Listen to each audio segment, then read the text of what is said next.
The SFC scannow command. What is it?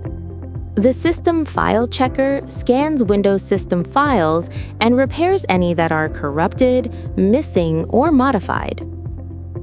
You may be wondering, when should I consider running this command? Here are a couple of system conditions that may warrant the running of this command: apps crashing, Windows features not working, system behaving unstable after updates, or random errors with no clear cause. After you run the command, this is what you are looking for: the absence of integrity violations, that is, that your system files are healthy, and that any corrupt files were found and fixed. For deeper file corruption fixes, you may have to run the DISM command.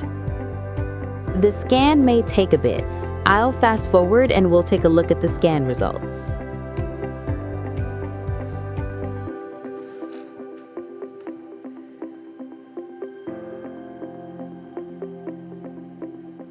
Okay, great. A clean report, no file corruption found. Running SFC is a simple way to catch problems early, and it's worth doing from time to time just to make sure the system's core files are still in good shape. It's one of those quick checks that helps keep a workstation stable before issues turn into downtime. Well, that's it.